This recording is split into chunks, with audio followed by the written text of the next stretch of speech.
Happy birthday to you. Happy birthday to you.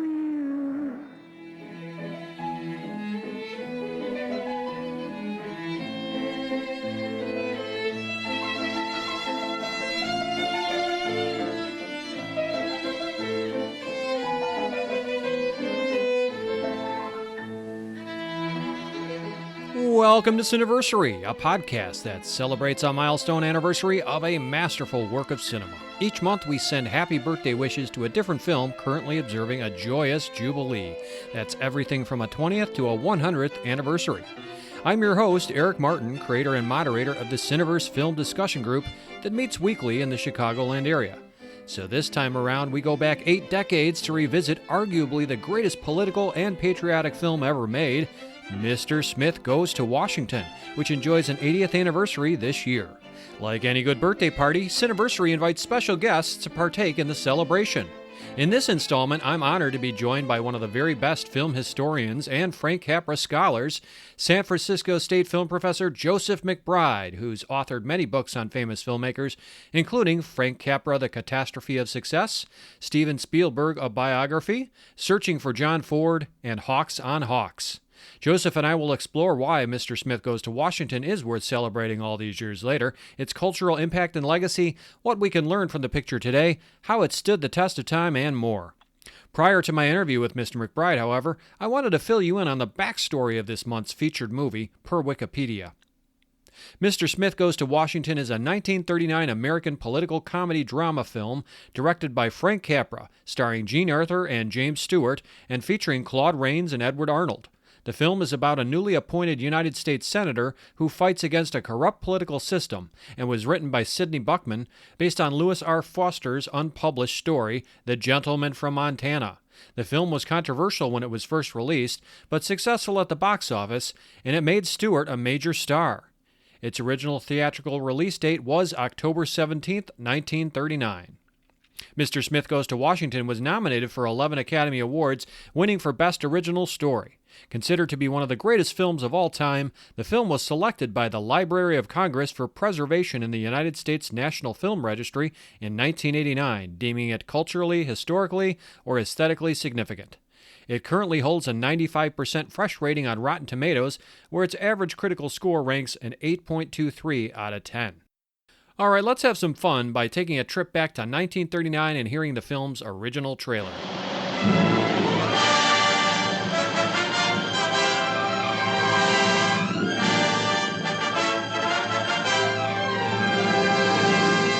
Mr. Smith Goes to Washington is a significant picture. It is significant because it emphasizes democracy in action.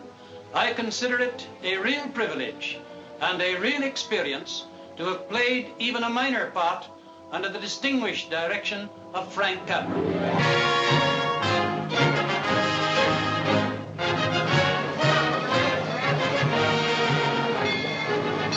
By far, the greatest picture of filmdom's top director, 3-time winner of the coveted Academy Award, the most timely, the most vital, the most significant picture ever to come out of Hollywood.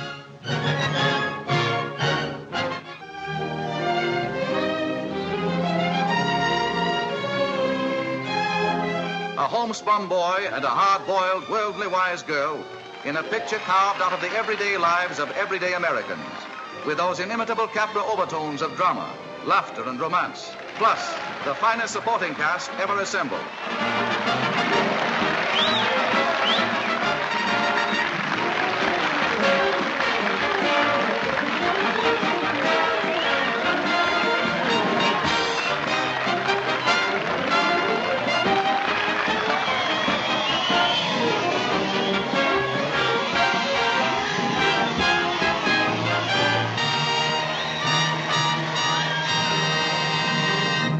Before my interview with Joseph, be forewarned. Spoilers ahead. So if you've not already viewed Mr. Smith Goes to Washington, hey, it's your civic and patriotic duty to pause this podcast now and watch this classic. Okay, is everybody back? Then it's my pleasure to introduce film historian and scholar Joseph McBride. Joseph, thank you so much for agreeing to be a guest here on our podcast. And I couldn't think of a better guest for this month's installment, which is Mr. Smith Goes to Washington. Now, you've written 2 books on Frank Capra, which we'll hear more about. And I think you told me this is your personal favorite Capra film. Is that correct? That's right, and one of my favorite films of all films. It's just, one of the, maybe the best American political film. Somebody said The Man Who Shed Liberty Valance is, I suppose those 2 are right up there. And Mr. Smith is a film that's always inspired me, and it's a very complex film, and there's a lot to say about it. So let's get into it here. Why is this movie, Joseph, why is it worth celebrating all these years later? So why does it still matter, and how has it stood the test of time, in your opinion? Just, one thing Capra said to me when I interviewed him extensively for my biography, Frank Capra, The Catastrophe of Success, he said he often told people It's a Wonderful Life he thought was his best film, but he really believed that Mr. Smith was his best film, and I said, why? And he said, because it's bigger. He said it's a film about our country, and I think that's a good comment, and I would agree. It walks you through our whole political process the way it's supposed to work. It doesn't often, especially today, work the way it's supposed to work, but it's a very stirring patriotic film in that sense because it's about the Constitution and how Congress works. And Jean Arthur, who is my favorite actress, is the secretary of this naive senator who really doesn't know what he's doing. And that makes it a feminist film also because you begin to think, without the film saying so, how come she's not the senator and this guy doesn't know anything? She walks him through the steps of how to write a bill and how to get it passed and all the ins and outs and all the corruption. She gives a lot of the exposition. And so the film tells you how our system works, and then it shows you. But it's also about one man against the system, which is what appealed to me from the beginning about Capra, and it does to a lot of people, is one man can make a difference fighting the system. It takes him a while to become educated, but he does eventually rally and stand up for his ideals. Wow, well said. Yeah, Joseph, you pretty much stole my thunder. I had some ideas written down here and just some other things popping into my head about the answer to this question. But I'll kind of riff on what you said as well. And for my money, Mr. Smith matters because even though it can play as overly sentimental, corny, naive, maybe wildly outdated, based on some opinions, it was made with true heart. It was made with sincerity and genuine good intentions by Frank Capra and company. And I think this genuineness, this honesty of emotion is felt in virtually every frame.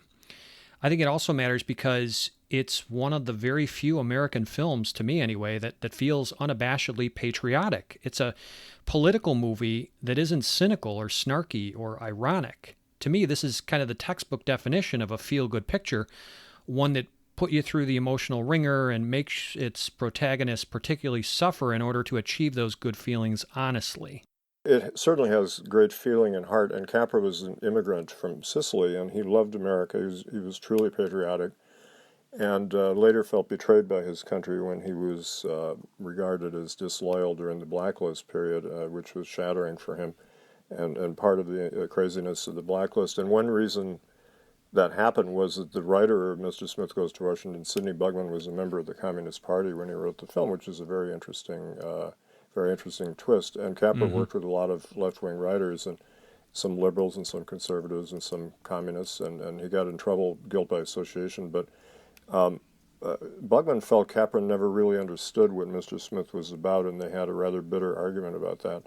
And so what I found about Capra was that he was a strange mixture of, he was great with actors. I think Jimmy Stewart has never been better, and Jean Arthur, and Capra loved actors and got tremendous, truthful, deep performances from them. But the ideas behind his films, he didn't always actually agree with them intellectually. He was rather confused, for one thing, but he was very conservative. He was anti-Roosevelt. That would surprise a lot of people because people think of him as a New Deal filmmaker, but he didn't like the New Deal. But he was sort of the New Deal guy in films because he made Mr. Deeds and Mr. Smith. But the reason was that his writers were liberals and left-wingers, and he was also responding to the mood of the times. I found an interview in 1932 where he said the public is going to buy films that are about the issues of the current crisis, the Depression. Uh-huh. And so he gave them what they wanted to some extent, but he actually disagreed with some of the ideas in the films. And Amazing. I also found out so he's a strange mixture of sincerity and phoniness in a way. And Mr. Smith it's not just a simple rah rah rah film. It is very patriotic in the most profound way because it sort of it expresses American ideals of freedom of speech and democracy in a very powerful, dramatic way. But it also shows most of Congress is corrupt and the system is very corrupt. And it's a very dark film in some ways. In the middle, well, about 2/3 of the way through, Mr. Smith wants to quit and go home, and he talks about the whole rotten show of American ideals. Those were lines Capra himself wrote, I found out. Interesting. He's in despair, and Jean Arthur rallies him, which I always find to be a moving scene. She gives him a pep talk about, how he believed in our country, and Right. little kids believe in our country, and he should not quit. And that's a good message. It's corny, but it's true. But it's a dark film, and it was controversial in its day too. A lot of people were angry about it, and we can talk about that. Yeah, these are all excellent points. I appreciate your input. In my opinion, it stood the test of time based on the bravura performance of James Stewart. I mean, the sheer power of its knockout extended cast, the strong female lead, courtesy of Jean Arthur, as you mentioned there, the emotionally propagandistic power of Capra's visuals and montages, to me, as another strength here, and the fact that it's one of the extremely rare movies that shows how our system of government and the passing of laws works, a system that has pretty much remained unchanged. I think it also remains timeless, Joseph, because it refuses to date itself. So Smith's home state is not named. We don't hear any mention of Republicans or Democrats. There are no scatological references to the impending Second World War, the rise of Nazism, the recent Great Depression, or other political or sociocultural issues or events, which is pretty interesting. So it kind of remains evergreen in that way, too. And I think, as you said, too, it continues to resonate because 21st century viewers, and let's face it, that's where we are now, I think we all know how corrupt the world can be today. And nowadays, we constantly hear about dishonest and self-serving, unethical politicians and leaders. And many of us want to believe that each of us can exercise political power to stand up against, political injustices and affect change, even if it's only at the ballot box or maybe by writing a letter to a congressman or demonstrating in a protest or something like that. But Jefferson Smith, the character, to me, continues to stand as kind of this patron saint of the idealistic everyman and every woman. Yeah, the film does not use the words Democrat or Republican very carefully, I think, because, if it did that, it might alienate half the audience. That's True. the way Hollywood used to think. But actually, you can tell that Smith and his fellow Senator Claude Rains are Democrats because of where they sit. From the vantage point of the President pro tem of the Senate, who's the Vice President of the United States, Harry Carey plays the role, they sit on his right side, which means they're Democrats. That was consistent back in 1939, I assume? Yeah, and it's true now, and it was true then, and that's traditional, and so they're Democrats. It's never said in the film.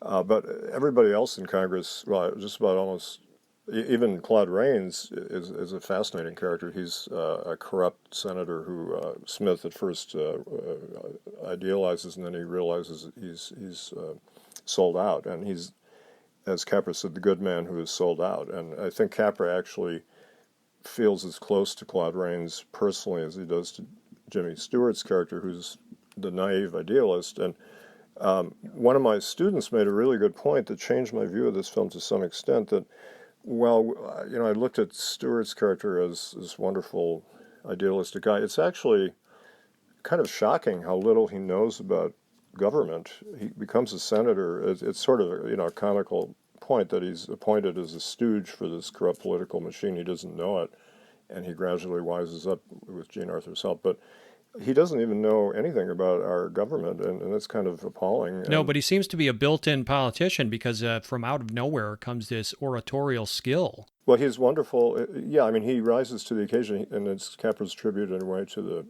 innate power of what they called the common man, although as Capra said, he didn't like that term because he said he wasn't common, he was a hell of a guy. But it is actually appalling, too, that Jefferson Smith doesn't know that the state is run by Edward Arnold's character, who's a powerful media tycoon, among other things. He's kind of like Rupert Murdoch or somebody of that sort, or William Randolph Hearst. Yeah, that's naivete right there. But in an expository way, as you say, Jean Arthur walks us through every stage of the system. It's very educational. The script is a great script, and Capra admitted to me it was probably the best script he ever had. It's a wonderfully written script, but I also found out the film is plagiarized from a play. And right? I found this out through a roundabout way. That I found an article in Capra's papers that Columbia, right before the film was released, discovered the film had a lot of similarities to Maxwell Anderson's play Both Your Houses. And so they bought the rights shortly before the film came out to protect themselves. And so I went and read the play belatedly, and I was kind of stunned because it's the same story. And the only Oscar given to Mr. Smith, ironically, was for original story to Louis R. Foster. And Foster didn't have much of a career. He did get an Oscar nomination for The More the Merrier, the George Stevens film, but he was mainly a B-movie writer and director. But I'm not blaming Buckman or Capra for plagiarism, but you have to wonder about, did Foster deserve his Oscar? Because it really is ripped off from this Maxwell Anderson play. And there's also a Maxwell Anderson film that Columbia made called Washington Merry-Go-Round in 1932 that has certain things that are borrowed from Mr. Smith, such as the scene, we all remember the great scene where Smith goes to the Lincoln Memorial for inspiration. Well, that's in Washington Merry-Go-Round. And Washington Merry-Go-Round is kind of similar to the play Both Your Houses. So Maxwell Anderson is kind of the author of this story. So I'd recommend people read that obscure play, and it's quite interesting. Capra puts this happy ending on it, and Sidney Buckman said he always walked out 2 minutes before the film ended because he couldn't stand the ending of the film. That was so unbelievable to him. That the way it's resolved is that Claude Rains tries to commit suicide on the floor of the Senate, or actually in the cloakroom, and that's pretty absurd. And he runs in there and he screams that he's guilty and impeach me or expel me, he says, and Stewart is vindicated. But it happens very fast, and Capra originally shot a whole ending in which Stewart goes back to his hometown and has a parade, and you can see that in the trailer. And he cut that out because it was anticlimactic. Wow. But one way Capra makes his happy endings work, his happy endings seem sort of forced. He makes them go by so fast you don't think about it. Right. And that's, if you look at Mr. Smith, it's very rushed at the end. But we kind of want the guy to succeed. But if you look at it from Senator Payne's point of view, Claude Rains, it's a tragedy, really. The man is destroyed and he's suicidal, and it depends on who you're pointing the camera at. I would agree Jimmy Stewart gives such a great performance. And one thing in my Capra book that there's always something you can't figure out how to deal with. And one thing I could never figure out how to describe Jimmy Stewart's performance or analyze it. Normally I can do that with acting, and I did that pretty well with Jean Arthur, but I just couldn't think of how to write about Stewart. And then I read a quote from Orson Welles, and he said, Jimmy Stewart's performance in Mr. Smith Goes to Washington is beyond praise. So I thought, okay, that's the answer. He transcends acting. Capra gave a speech. I wrote a tribute to Stewart for the American Film Institute, and Capra came on the show and did a speech that Lee Strasberg said was the best definition of film acting. He said there's a level of acting in which the actor disappears and it's just the character on the screen. The actor becomes the character, and you're not aware of acting. And he said Jimmy Stewart can do that better than anybody else. And I think that's what happens with Stewart. Stewart is so deeply into that performance. And when I interviewed him, one answer he gave, he wasn't the most articulate guy about his work, but he pointed out that Capra had 5 cameras going a lot of times in the Senate scenes. And he said, I didn't really know where the camera was. And he said in a way that helped him because he wasn't conscious of acting for the camera. He was just doing his scenes.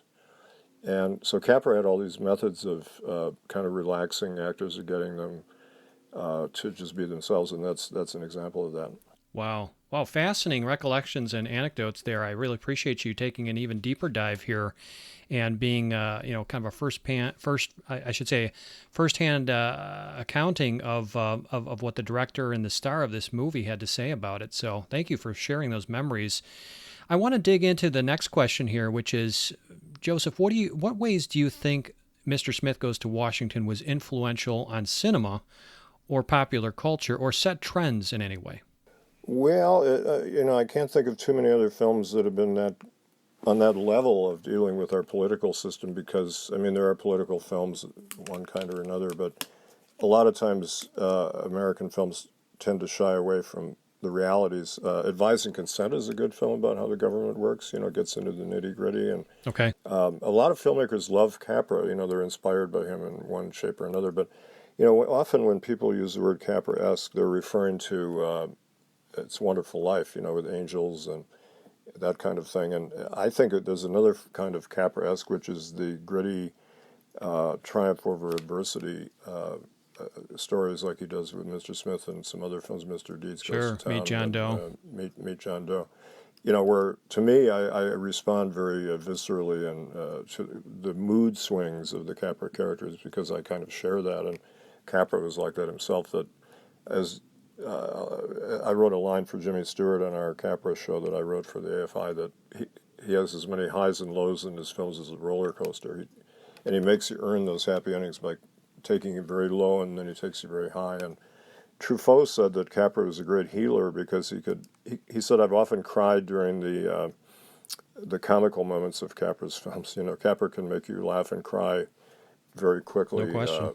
go from one to another in a very believable way. Like real life is full of all those highs and lows, and Mr. Smith conveys that even if the ending is rather fanciful. I should mention now, a really interesting question, how could a communist write such a patriotic film? Because people often, especially in the Blacklist period, Capra informed on Sidney Buckman. This was one of the major discoveries I made for my book, was that when his loyalty was questioned, he was working for a Defense Department think tank in 1951, and they questioned his loyalty to his country, which was really unfair because he was a great patriot and he worked in World War II on the Why We Fight series, etc.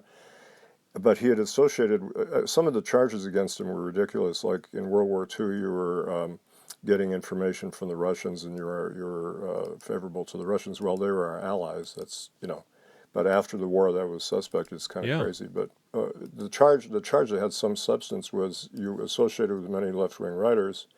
Now, of course, that's guilt by association, and it shouldn't be guilt at all because in our country, the First Amendment guarantees your right to be a communist or fascist or whatever you want to be, Democrat, Republican. That's the essence of the First Amendment. But in the Blacklist era, having worked with communists made you suspect even if you were a Republican like Capra was. So he panicked and he wrote a document that I found in which he turned in 7 people he had worked with, including Sidney Buckman, Michael Wilson, who worked on It's a Wonderful Life, Hugo Butler, and Ian McClellan Hunter, and some other people, and maligned them and said they were communists. And so he's turning in the writer of his best film. And even sadder, almost, in 1966, Capra was giving a speech at a college, and he kind of disowned Mr. Smith because he said, with the Vietnam War going on, I wouldn't make a film like this because you don't want to knock your country when it's bleeding, he said, So he felt the need to kind of disown his best film, and maybe that's why he would say It's a Wonderful Life was his best film, because even though it has some political overtones, it resolves its story through supernatural fantasy, and to me that's a cop-out. And some of the writers of that film were blacklisted too. These are amazing recollections of the movie, of course, based on your own research that you meticulously gathered for your books, I assume. But this question of how the film might have been influential on movies or popular culture set trends, I did a little digging. I'm no expert, so I wanted to I was curious about the answer to this. I found that it's been cited as one of the first examples of a conspiracy theory film in which, like, moviegoers are given the notion that there may be powerful machinations influencing the way the country is run. So in this case, Mr. Smith Goes to Washington, it suggests that graft and corruption may be prevalent in the U.S. government. There were films in the 70s, and they used the word paranoid thrillers. And again, the word paranoid is a kind of loaded word too, because it's a psychological disorder. But as William Burroughs said, a paranoid is a guy who just found out what's going on. So in other words, if you find out the government is corrupt, that's what happens to Jimmy Stewart in the film. He believes what he reads carved into monuments, in the textbooks, and then he finds out, people are corrupt. And I mean, today it's no surprise. Shouldn't be a shock or a paranoid conspiracy theory to realize that Congress is deeply corrupt. Congress is, lobbyists pay vast amounts of money to congressmen to pass laws that the public doesn't want, and we see this all the time. So if people think that the government is run by the principles of the Constitution, they often find out that the Constitution is ignored and violated all the time.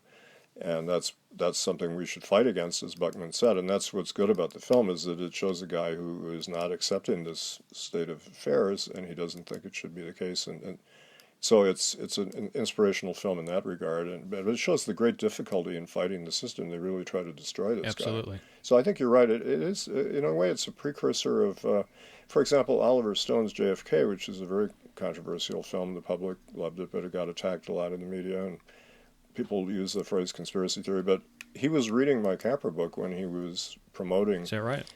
JFK, and he, if you look at JFK, it's a very Capra-esque film, and the way he portrays Kevin Costner's character, especially in the courtroom scenes, is very inspired by Mr. Smith Goes to Washington. Yeah, I can see that now. One guy against the system, And the other thing I would say is, in terms of setting a trend, I mean, although it's a bit dubious in terms of that characterization, but I think we can agree. I mean, this is the movie that kind of made Jimmy Stewart a star, in the sense of it establishes him as this A-list breakout star and one of the finest film actors of his or any generation. I realize he'd been in smaller parts before, and You Can't Take It With You, and same year he's got Destry Rides Again and some other things, but this is really the movie that put him on the map. Yeah, it's the film that established him. He was, I think, as Andrew Sarris said, the greatest actor personality in American cinema. He had such a range, he could fit into the worlds of so many great filmmakers who were disparate, like Hitchcock and Anthony Mann and Lubitsch and Capra, and you can name other ones. And so he's very good at playing neurotic, disturbed characters, and then he can play the more innocent character. And Mr. Smith kind of takes him through the gamut of all those emotions. But it did make him a huge star. He didn't get the Oscar that year. It was 1939, of course. That was the year of Gone with the Wind, So they gave him a kind of makeup Oscar for Philadelphia Story, right? Philadelphia Story in 1940, which, was a pretty good performance, but nothing near Mr. Smith. And Jean Arthur kind of teased him when she talked to me. I knew her well, and she said Jimmy Stewart was so aware that he was playing the performance of his lifetime that he would leave at 5 a.m. to go to the studio and drive 5 miles an hour so he didn't get hit by a car. I read that recently. Yeah. That's amazing. Yeah, good story. Joseph, what do you think is the moral to the story here? What themes or messages are explored in Mr. Smith Goes to Washington that you want to point out? There's a strong message that one person can make a difference, and we shouldn't lie down and let people roll over us. A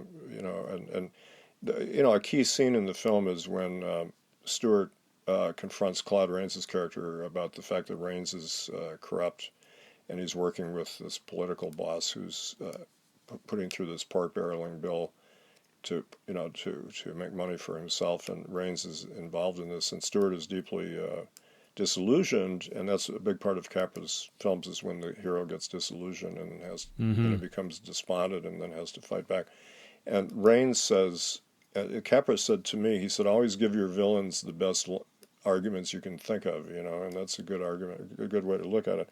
So Rains says, well, 30 years ago I was you, and I had to make a decision. Do I want to stay in the Senate and do some good, or do I want to get voted out?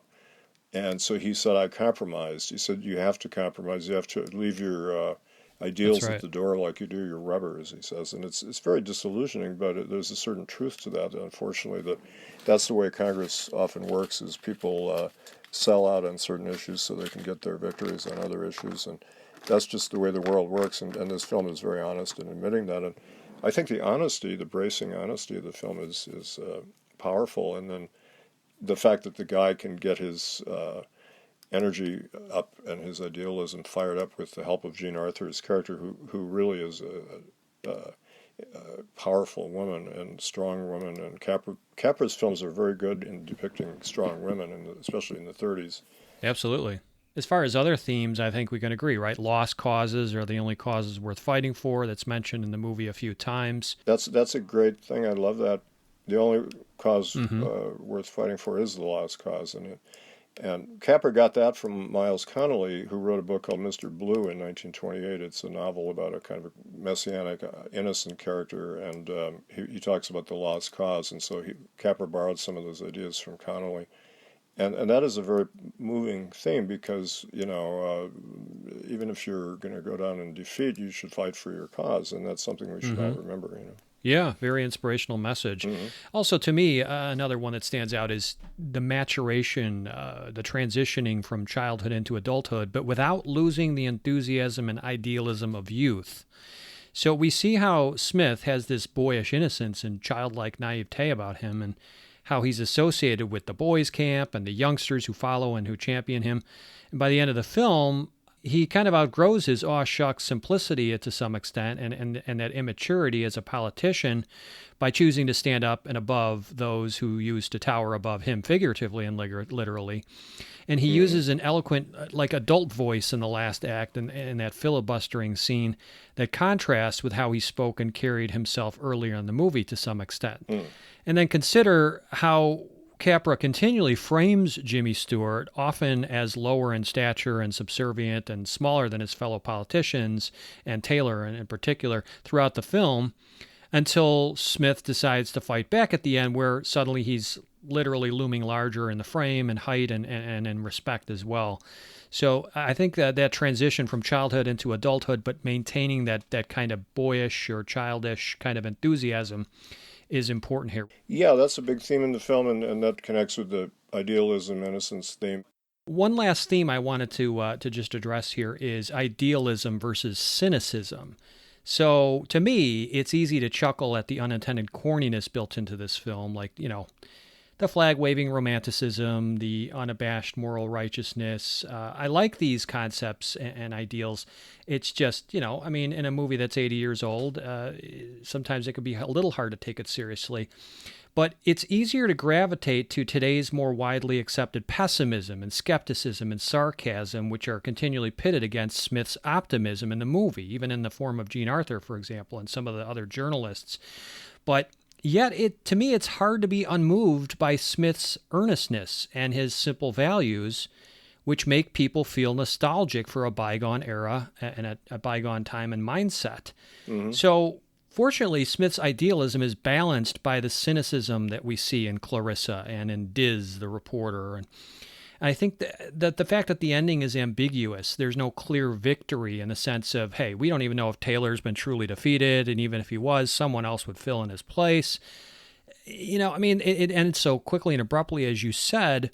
All of these elements point to, okay, for those people, so those naysayers who say this is Capricorn, and it just, it's hopelessly dated, etc. I think those elements are balanced pretty well by there is some cynicism and pessimism in the movie.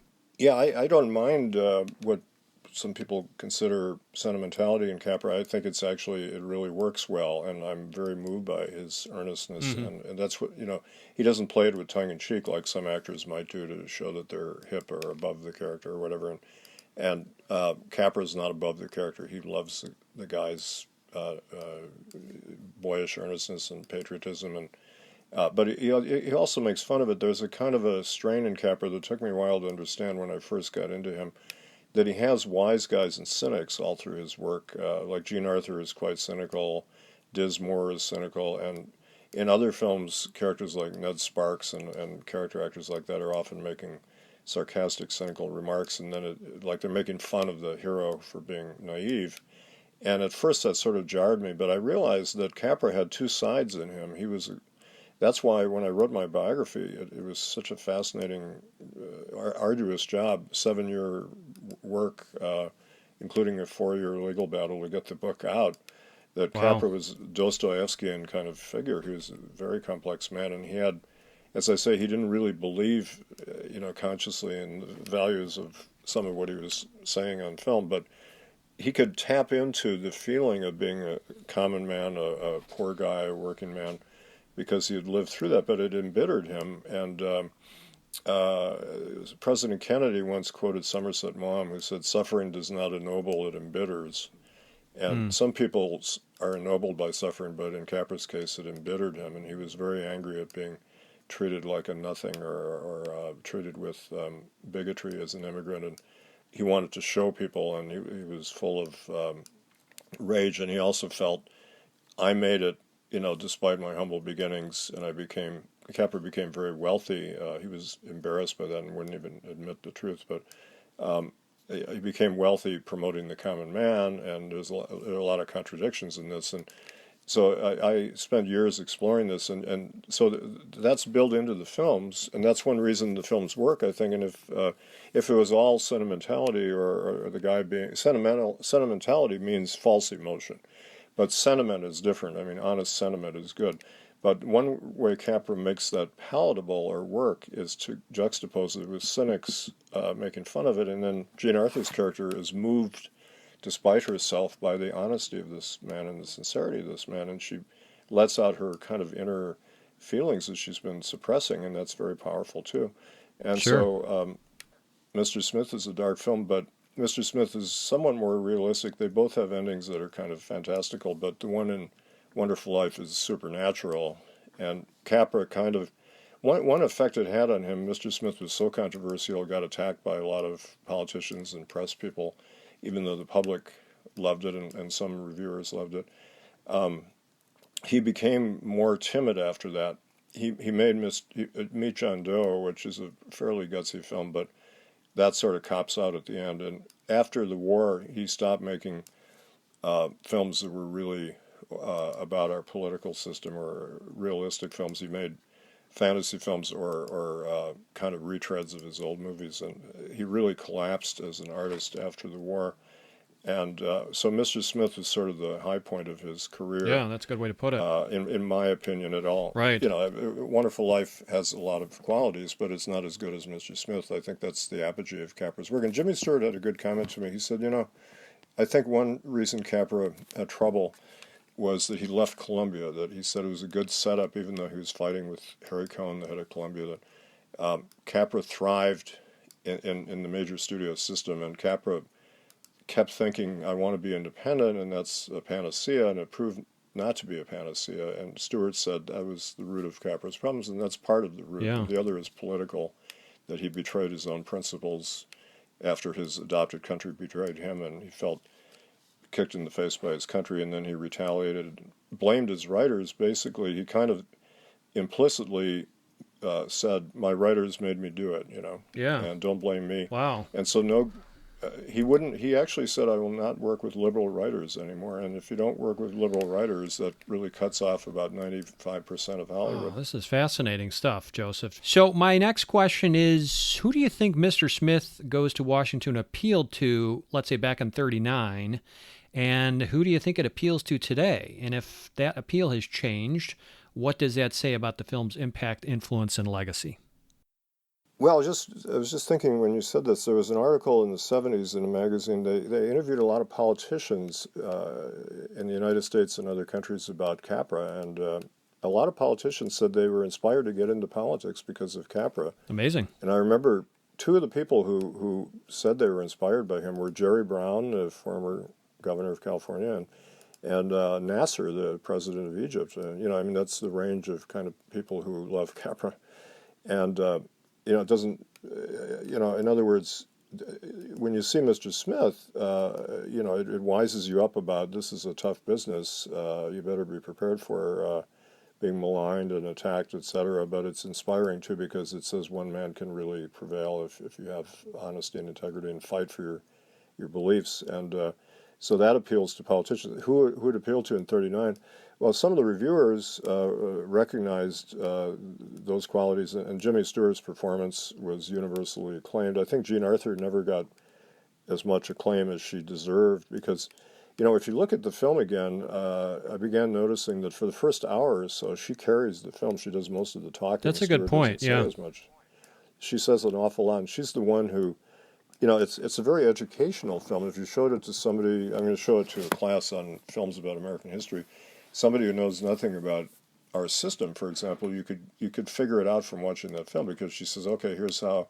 First you introduce a bill. First you have to write the bill, and this is what you say, and this is how you introduce it, and this is how you get it passed, and these are the roadblocks, and she goes through the whole thing, and it's entertaining. It's so well written, and also dramatically works, because she has to inform this ignorant guy about this, and but along the way it gives you a primer on our country, but it's not simplistic. It's actually very realistic and honest and accurate, and so a lot of the reviewers understood that, and then I think the public loved it, and it did very well at the box office. However, it was a very expensive film, so it didn't make a lot of money for Columbia, and it tied Capra up for a while, and so it was not one of his biggest profit-making films. I got the profit figures from Columbia, from a source at Columbia. The film had rentals of $3,860,808 through 1985. That's when I got the figures, which was higher than Mr. Deeds and lower than You Can't Take It With You. But the negative cost was relatively high. It was about $2 million. Wow. Negative. It earned only a small profit with net proceeds, which are rentals less negative cost and distribution expenses, totaling only $168,501. Yeah, quite a far cry from what Wikipedia is reporting, so I'm glad you cleared that up. Capra said things like in 1982, he told the Washington Post, he said, "I'm the poorest director you'll ever find." And actually, he had $5 million. I found out. I interviewed his accountant, who was a great source, and I got his bank records. He didn't want to admit he'd become a millionaire defending the common man, and there's a contradiction there. He felt sort of guilty about that. I mean, one of the things that made Capra an engaging human being was that he had complex feelings about his success and his failures and his selling out, and he had a conscience. He had guilt about it, and he covered up his guilt about informing for a long time. But then he gave his papers to a university, Wesleyan. I saw that as a kind of subconscious or conscious act of confession, to give the evidence to a university for scholars to find. And so I come along, and then I discovered this, and I did further research and dug into it and tell the story, and then people tried to stop me from doing it. But Elia Kazan is a good contrast to Capra, because he informed on people, and he took a lot of heat for it. But he was very open about it. He took an ad out in the New York Times and testified publicly. And so people really attacked him, and he became controversial. Capra did not do that. He hid his evidence of his informing, but it was in the papers that he finally released, and so I was able to get the whole story. But it's a tragic, very sad story, that this man who believed in America and our Constitution and upholds it so much, and Mr. Smith, would betray the First Amendment. I want to ask you, what elements from this movie have aged well, in your opinion, and what elements maybe are showing some wrinkles 80 years later? Well, I don't worry about films being dated, so to speak. I mean, some films just, you look back and you think that wasn't really very good. Maybe I liked it back then. But I think films change. I was just telling my students, they change as you change, but the film itself, of course, never changes unless it does. But we change. We see different things in films. Like when you're 20, you see different things from when you're 40 or 60. So I don't mind if a film is, quote, dated, unquote, because what's wrong with that? It was made in 1939, just like a film made today will seem dated in 80 years or whatever. And there's something I like about that quality, because one reason I like films is they're sort of time machines where you can travel back in time to the world of 1939 and see it through their eyes, and it's a contemporary film, so you can see images of, it's a story film, it's made up, but you can see, it's a semi-documentary in a way about our country in Washington, D.C., and you can see a very good recreation of the Senate, and you can see the actual buildings and Lincoln Memorial, and then you can see people behaving the way people behaved back then, and they had the attitudes of people back then. But in some ways it was advanced. I think the view of women was advanced on the other hand, it was a period when women were dominant in American films, as Molly Haskell writes in her great book, From Reverence to Rape. It's about women in American films. The 30s was a period in which women dominated as stars, because back then it was a habit audience, and the whole family would go to see a film, and the woman would often make the decision about what film they're going to see. And so there were so many great female stars: Greta Garbo, Barbara Stanwyck, Katharine Hepburn, Joan Crawford, Rosalind Russell, Jean Arthur, and we could go on, you know. And so they made films that were vehicles for these women. And today there are relatively few movies made around women because the target audience now is adolescent males, you know, 12 to 24. Yeah. And they're not particularly interested in mature women's point of view. So this film, in a way, seems ahead of its time because it was more progressive than most films made at the time in terms of politics and women's issues.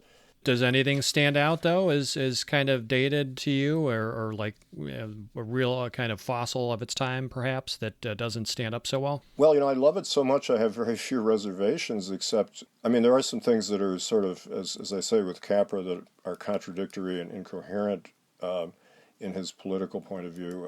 You know, when Jean Arthur says to him at the Lincoln Memorial, what we need is plain old everyday rightness or something like that.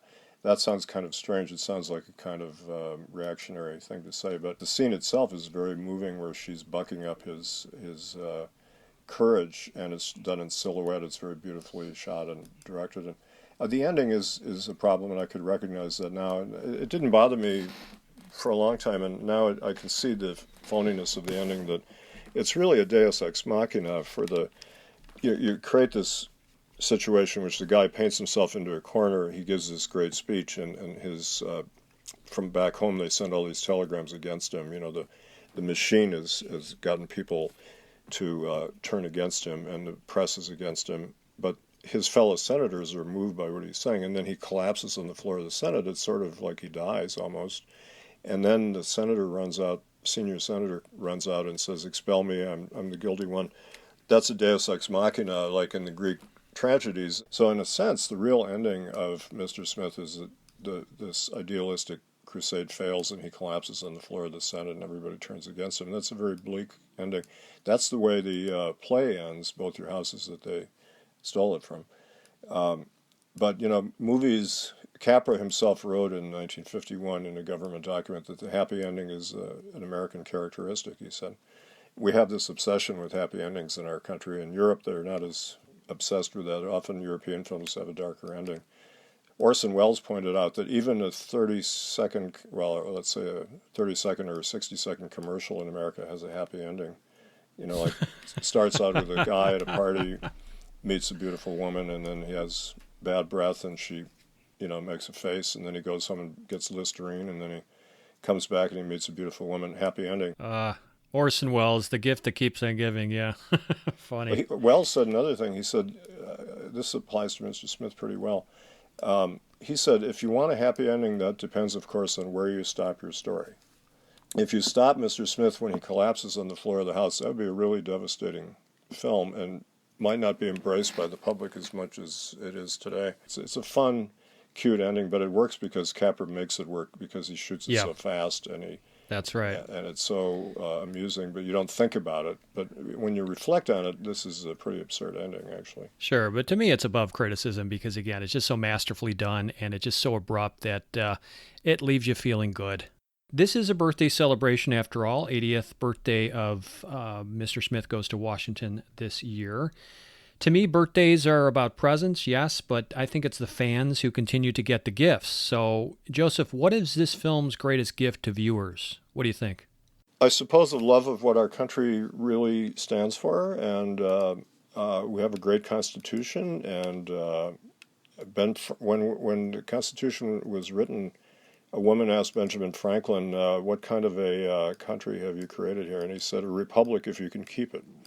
We have kind of a new blacklist in America. Certain people, Woody Allen, Roman Polanski, are on the blacklist, and we had a blacklist in the 40s and 50s, and Capra informed and Sidney Bugman and other writers, but they had a right to their opinion, and that's part of what makes America special. Supposedly, is that you have a right to express yourself, and in other countries you can't.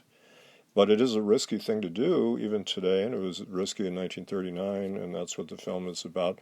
Franklin D. Roosevelt showed Mr. Smith in 1940, when he was formulating the Lend-Lease policy. He did that on a cruise on a government boat, and he had a bunch of Navy guys with him, and I found a letter that one of them wrote to Capra, And he said the president showed the film. He had never seen it, and afterwards he was so stirred that he gave a little speech to all the Navy personnel about our country and what it stands for and how important it is to fight for your principles and the principles of the Constitution. And I think that's what I take away from that film.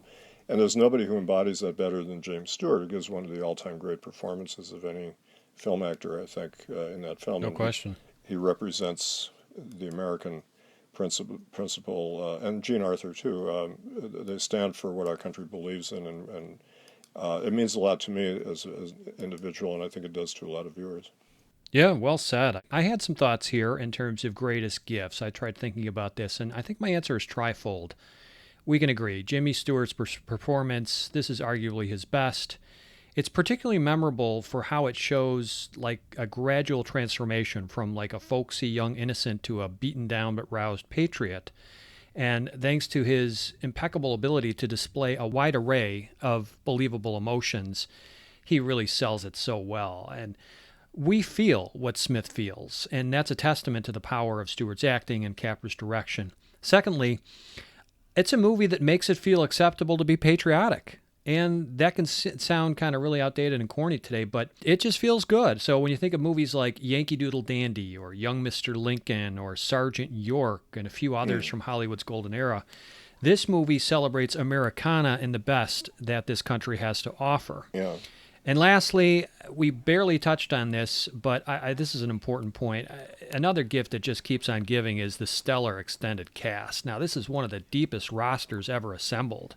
Oh, yeah. You got, as you said, Jean Arthur, Claude Rains, Edward Arnold, Harry Carey, Thomas Mitchell, Guy Kibbe, Beulah Bondi, Eugene Pallett, H.B. Warner, William Demarest, Porter Hall. You even have like Jack Carson in this tiny little role.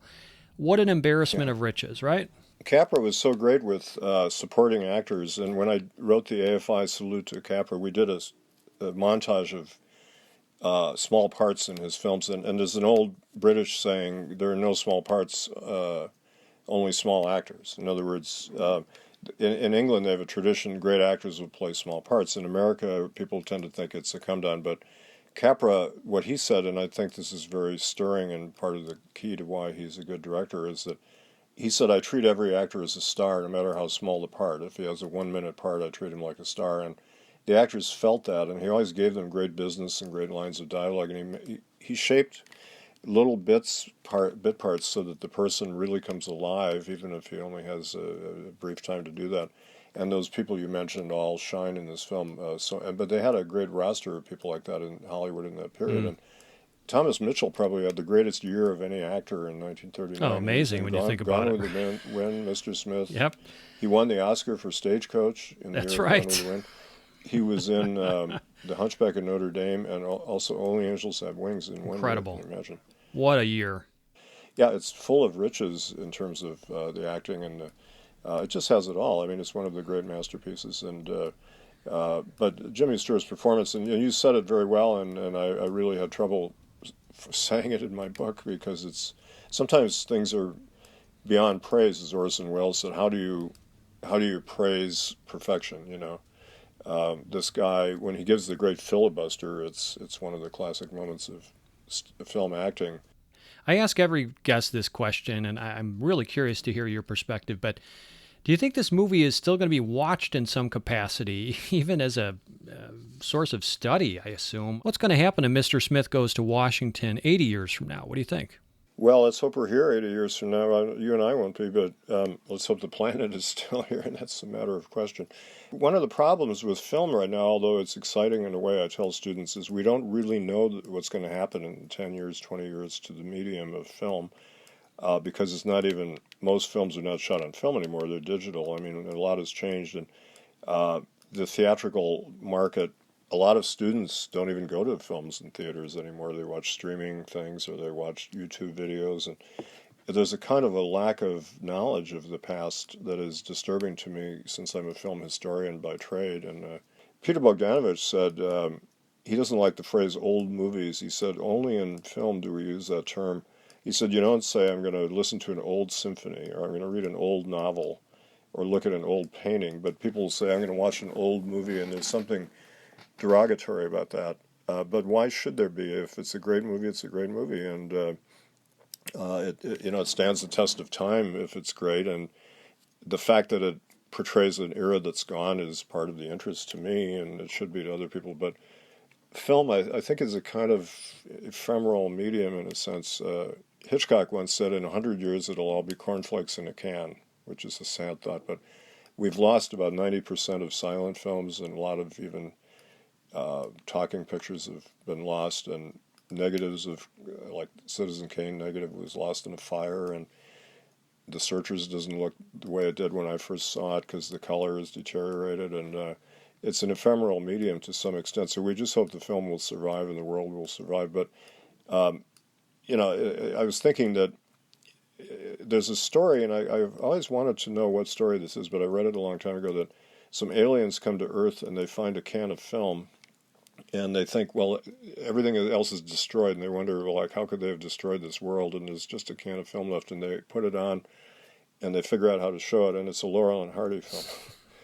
And that's all that remains of our world. And so if you had 80 years from now, some aliens come down, they find a copy of Mr. Smith, you could know from that what America was about, what our system was like, what our problems were, what people did who were good-hearted, trying to deal with it, and you could learn a lot from it, and gain a lot of insights. And that's one thing films do for us, whether we're aliens or just regular people. It's very good to introduce students to these films. Absolutely, most of them haven't right. seen them, and the good news is when they see them, they usually like them. That's good. They just need to be exposed. Yeah, there's to them, hope, and they don't often do it on their own. Hopefully studies like yours and teachers like you will continue to spread the good word. And speaking of good word, you released your new book on Capra called Frankly, Unmasking Frank Capra earlier this year. My recent book, Frankly, Unmasking Frank Capra, is the story of how I tried to understand this very complicated director and his how he developed into this very contradictory man with his Dostoevskian traits, kind of his own worst enemy, as he said later in life. Somebody asked him, "Who was your worst enemy?" He said, I would say Frank Capra, because he undercut himself in many ways. He had great talents. He was a tragic figure, really. So I spent 4 years fighting a legal battle against Capra's archivist, Janine Basinger at Wesleyan University. He tried to stop my book, as did my publisher, Alfred A. Knopf, and my editor, Robert Gottlieb. These are all well-known people, and so I had to take the book to another publisher, Simon & Schuster, and I got it published, but it took 4 years to extricate the book because they were trying to block it. I think it's very hard in America to tell the truth about an important American icon, and Capra has a lot of people who adore him and love him, and his films, cause that for a lot of true reasons. But as a man, he was flawed and he was contradictory. He wasn't the man they thought he was. But a lot of people don't want to know that. They don't want to hear that. They want to just believe that if you made It's a Wonderful Life, you must be a wonderful guy. Are there any other projects in the work that you'd like to mention? Well, I'm writing a critical study of Billy Wilder, who's another one of my favorite directors, and I've always admired his satire and drama. I mean, he's a director who had a wide range of everything from comedy to drama, and great comedy drama like The Apartment. And he made probably the funniest American sound film, Some Like It Hot. And so I started doing that when I was writing my critical study of Ernst Lubitsch called How Did Lubitsch Do It?, which came out last year. I like to pick subjects, first of all, that I think are somewhat neglected. Lubitsch was a bit neglected. I think people have kind of forgotten him, a lot of people. Some people, love his films, but a lot of people never heard of him. And Wilder, I think, is not, his films are watched, but they're often misunderstood. And, anyway, so I'm having a wonderful time watching his films again and writing about them. And that's part of how I choose to do a subject, is do I want to study this person for years, and as I did with Capra and I'm doing with Wilder. Yeah, no, it's got to be a labor of love, of course. And it's hard not to love movies by some of these great filmmakers. Fantastic. Well, Joseph, I can't say enough about how pleased I was to have you on the show here. You were the ideal guest for this particular episode And I can think of you as an ideal guest for many of these movies that we've featured already or in the future. But I'm pleased that we were able to touch base here, and I got a chance to connect with you, who I consider just a legendary scholar, who I've seen in so many different bonus features, making ofs, things like that. And of course, your books. I've come across those in the past as well. You've done some great work, and I hope you will continue to churn out more of that great work. And I wish you the best. Well, thank you, Eric. It's been a joy talking to you because you really love and know the subjects, and I really am grateful that you had me on talking about one of my favorite films and a director who I find fascinating. And I'd love to be on talking to you about any great film you want to talk about or any subject. It's really been a pleasure. Well, that's very kind of you. And in fact, I might take you up on that opportunity somewhere down the road. Oh, that sounds wonderful. I'd love to do it. What a great opportunity that was to interview a man I've so long admired, whom I most recently remember seeing as a much younger-looking man in The Other Side of the Wind, Orson Welles' famous last film that's currently streaming on Netflix. So thanks again to Joseph McBride for appearing on Cineversary. Time now for Standing Ovations. This is where I give a shout-out to a movie, a book, a website, TV program, podcast, or any other work that I think would be of interest to classic film lovers. What's my standing ovation for September? It's a podcast like mine. And it's actually one I've mentioned in a previous episode. It's called The Classic Film Jerks. It's hosted by Michael DiGiovanni and Andrew Bloom. And in their new September episode, yours truly joins them to dish insights and opinions on Steven Spielberg's 1975 masterwork, Jaws. We have a lot of laughs along the way, so check it out. Now, you can subscribe to, stream, or download the Classic Film Jerks podcast virtually everywhere podcasts are found. Now, that includes iTunes, Stitcher, and Spotify. It was a lot of fun to join the boys, so I hope you do give that a listen. Okie doke. Hopefully you've enjoyed this month's installment of Cineversary, and if you did, I have a favor to ask. I really want to grow our audience, and I need your help. Can you please spread the good word about this show to those you know? As a bonus favor, I'd be ever so grateful if you could also leave me positive reviews on whatever platform you hear it from. That really helps this show get discovered by new listeners, and I appreciate that. If you want to suggest a future movie due to celebrate an anniversary that we should consider devoting an episode to, or if you have a burning question for me, or maybe you just want to offer some suggestions or comments, you can get a hold of me, Eric Martin, at cineversegroup@gmail.com. That's CINEVERSE group@gmail.com. If you want even more free content, I encourage you to visit cineversegroup.com. That's the portal for my Cineverse film discussion group that I launched 14 years ago and which continues to meet weekly in the South Suburban Chicago area. Cineverse is a democratic film society that watches and then discusses a predetermined movie that our members pick on a rotating basis. At cineversegroup.com, you can hear podcast recordings of our group discussions and you can read more about the films we study. In case you're curious, I founded Cineverse and launched this podcast for a very important reason. I wanted to foster an appreciation for an intelligent dialogue about memorable films. No one can argue. Viewing films, it's the bomb, right? But diving deeper, hey, that's just as satisfying. Few things in life are as fun to me as digging deeper to learn how and why a picture was made, the impact it's had on culture, society, and other movies, why that film has the power to evoke a strong emotional reaction in each of us, and what it can teach us today. Eager to know what our spotlight picture will be for October? Well, for the month of Halloween, we'll turn appropriately to one of the most acclaimed horror and sci-fi films of all time to commemorate the 40th anniversary of Ridley Scott's stellar study in terror, Alien, originally released in 1979.